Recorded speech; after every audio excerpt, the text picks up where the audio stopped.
Confusion तो लोगों को 6R और इसके बीच में होती है, लेकिन जैसे ही 8000 RPM क्रॉस करती है बैंग फिर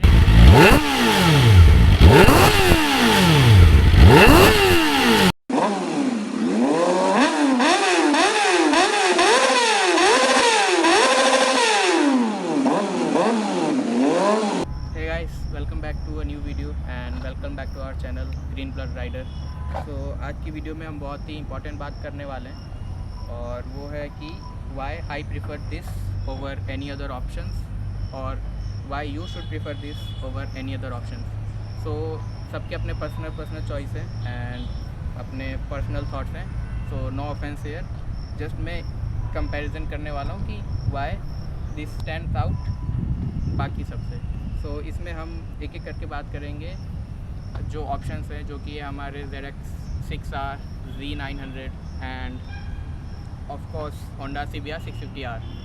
सो इन तीनों को एक एक करके हम बात करेंगे। तो ये तीन ऑप्शंस हमने इसलिए लिए हैं क्योंकि इनकी प्राइसिंग ऑलमोस्ट सेम है बट कैरेक्टरिस्टिक्स एकदम डिफरेंट। एंड Z900 अराउंड इससे 10-20 हज़ार कम आती है एंड जो CBR 650R है वो इससे 50,000 ज़्यादा आती है दिल्ली में। सो इसलिए हमने ये तीन ऑप्शंस पिक किए हैं। बाकी और भी ऑप्शंस थे बट उनमें कंपैरिजन नहीं बनता है और तीनों में पावर प्रोड्यूसिंग कैपेसिटी बहुत अलग अलग है। ये हमारी 80 bhp अराउंड 80 bhp प्रोड्यूस करती है और बाकी बाइक्स में Z900 सबसे ज़्यादा पावर प्रोड्यूस करती है, उसके बाद ZX 6R, उसके बाद CBR 650R। और ये वीडियो बनाने का मेन पर्पज़ यही था कि आप लोग की कन्फ्यूज़न दूर हो सके, क्योंकि काफ़ी व्यूवर्स को ये कन्फ्यूज़न थी कि जब 650R है और Z900 है और सबसे ज़्यादा कन्फ्यूज़न तो लोगों को 6R और इसके बीच में होती है। तो बेसिकली उस कन्फ्यूज़न को दूर करने के लिए मैंने ये वीडियो बनाया।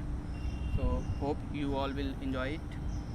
तो let's start with the easiest one. सबसे सिंपल वाले से स्टार्ट करते हैं जो कि है Z900। सो यहाँ पे बहुत ही टफ़ कंपटीशन है बट अगेन जैसा कि मैंने बताया सबकी अपने अपने पर्सनल चॉइस है। तो Z900 हमारी नेकेड है और ये फेयरिंग है, तो बस यही एक डिफरेंस है। अदरवाइज़ एनी टाइम Z900 ही कोई भी प्रिफर करेगा बट सिंस मुझे नेकेड उतनी पसंद नहीं, खास पसंद नहीं है, इसलिए आई वेंट विद दिस। एंड जो Z900 का 2024 मॉडल था उसमें आपको कुछ फीचर्स भी मिसिंग थे, जो कि है हमारा quick shifter and auto flipper. तो वो भी एक चीज़ थी और मुझे वो भी एक्सपीरियंस करना था, लाइक प्रॉपर सुपर स्पोर्ट्स वाली चीज़ें मुझे एक्सपीरियंस करनी थी। तो एक वो चीज़ में ये एक्स्ट्रा थी बट अब नए 2025 मॉडल में वो चीज़ आ रही है। So again only based on the इस कैटेगरी कि आपको नेकेड चाहिए या फेयर चाहिए, आप इजीली डिसाइड कर सकते हो। अब हम बात करते हैं this versus Honda 650R।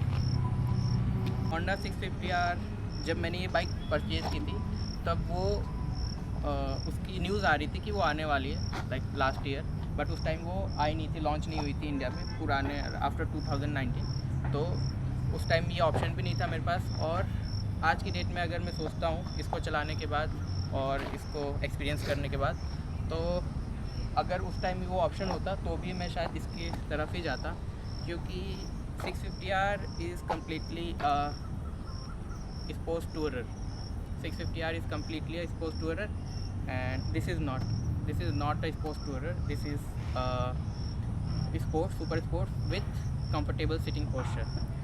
So that is the one thing, ये पहली चीज़। और दूसरी ये कि उसमें कुछ फीचर्स अभी भी मिसिंग है, जो कि है प्राइसिंग जो है वो सेम पड़ती है।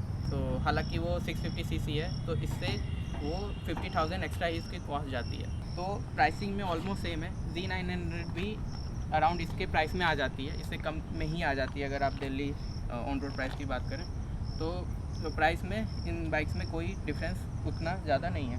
फ़ीचर्स की बात कर रहे थे तो फीचर्स में क्विक शिफ्टर ऑटो ब्लिपर अभी भी मिसिंग है। हाँ, उसमें ई क्लच है, बट उसका एक्सपीरियंस और इसके एक्सपीरियंस में बहुत डिफरेंस है। इसका तो इतना सही काम करता है, मैं आपको बता नहीं सकता। Means you should try this at least once in your life. तो इट इज़ वेरी गुड, मक्खन काम करता है इसका क्विक शिफ्टर। एंड वो दूसरा रीज़न था कि why I will prefer this over 650R। And again looks भी मैटर करती हैं, तो किसी के लिए अगर लुक्स भी मैटर करती है तो मुझे इसका लुक ज़्यादा एग्रेसिव, ज़्यादा बेटर लगता 650R से। तो मैं any time I will go with this. Now अगर हम सबसे टफ कंपटीटर की बात करें इसकी, जो कि है ZX6R, सो या नो डाउट वो सबसे पावरफुल है। इसके अगर हम इससे कंपैरिजन करें और बाकी दोनों बाइक से कंपैरिजन करें Z900 को छोड़ के, और उसके रिलेटेड मुझे बहुत ज़्यादा क्वेरीज आई थी। काफ़ी जो इंटरेस्टेड लोग थे वो काफ़ी कंफ्यूज थे कि हम कौन सा देखें, क्योंकि ZX6R और इसमें प्राइसिंग डिफरेंस थोड़ी ज़्यादा है। 6R इससे 2 लाख एक्स्ट्रा लगाने पे आती है।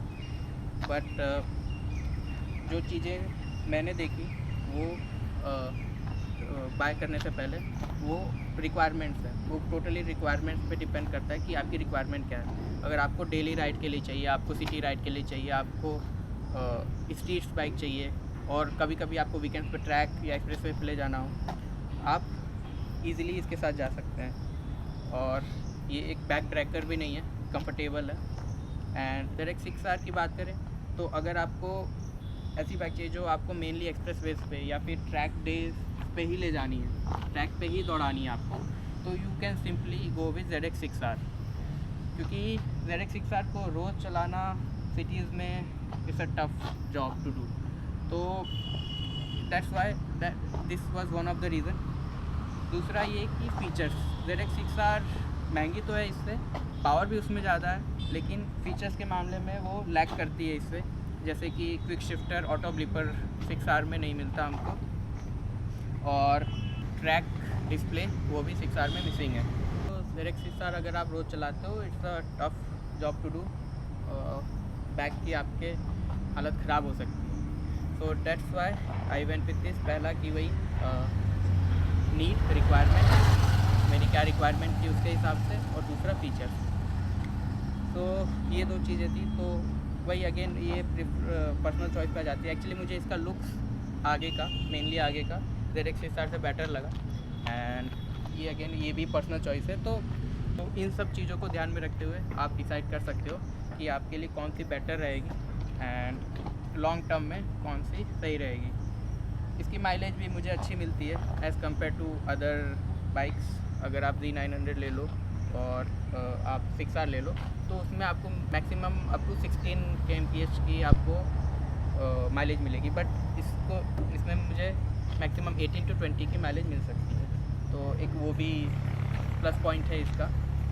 और एक और चीज़ है जो कि ZX6R और इसके बीच में काफ़ी सिमिलर है, जो कि है कैरेक्टरिस्टिक्स।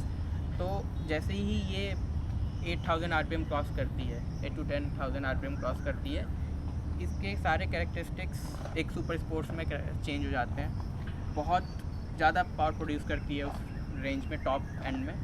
तो एकदम प्रॉपर सुपर स्पोर्ट्स की फील आती है आपको। उससे पहले 8000 के अंदर normal regular street sports bike की तरह परफॉर्म करती है। लेकिन जैसे ही 8000 RPM क्रॉस करती है, बैंग, फिर इसके बाद ये कंट्रोल नहीं हो पाती है। सो अगेन मुझे इस बाइक में सुपर स्पोर्ट्स की भी फीलिंग मिल रही है। उसके बाद फिर मैं एज अ बिगनर राइडर, बहुत ज़्यादा एग्रेसिव पावर भी नहीं चाहिए, जो कि इनिशियल में इसके पास है भी नहीं। ये बाइक आपको डराती नहीं है। एंड फीचर्स भी इसमें सारे दिए हुए हैं जो कि आपको ZX10R में भी देखने को मिलते हैं, वो भी इसमें दिए हुए हैं। तो ये कुछ चीज़ें हैं जो कि इसको स्टैंड आउट करती हैं बाकी तीनों बाइक से। और जहाँ तक लोगों की पसंद का सवाल है, तो जो इन बाइक्स की साउंड होती है, चाहे वो आप 6R ले लो, 650R ले लो, Z900, या ये सब 4 सिलेंडर हैं, चारों के चारों। और वन ऑफ द जो रीज़न्स होते हैं इसको बाय करने के, वो है साउंड और एग्जॉस्ट। सो चारों बाइक्स में, चारों सिलेंडर्स में इसकी आवाज़ बहुत प्यारी है। अगर आप कंपेयर करो Z6R और Z900 या फिर 650R, क्योंकि इसके जो बोरिंग्स हैं, जो इसके 4 सिलेंडर्स हैं, जो बोरिंग्स हैं इसके, वो छोटे छोटे हैं एज़ कम्पेयर टू बाकी जो बाइक्स हैं।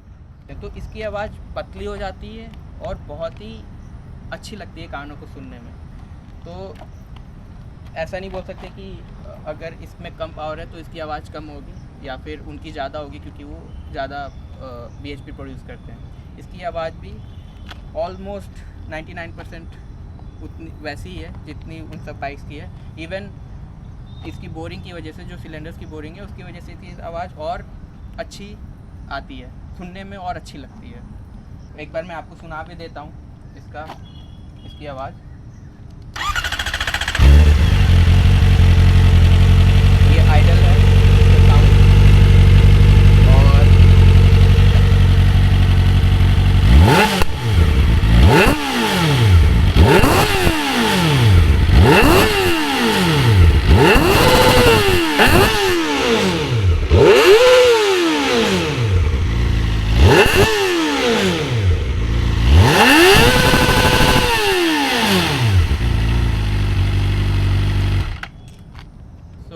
जैसा कि आपने देखा, बहुत ही पतली, बहुत ही प्यारी आवाज़ है।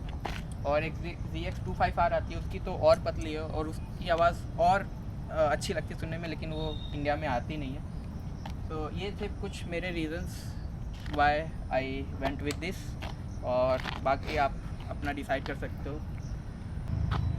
Hope this video will clear all of your doubts, and let me know if you have any other doubts on this. I'll try to clear, and do subscribe, like, share and comment.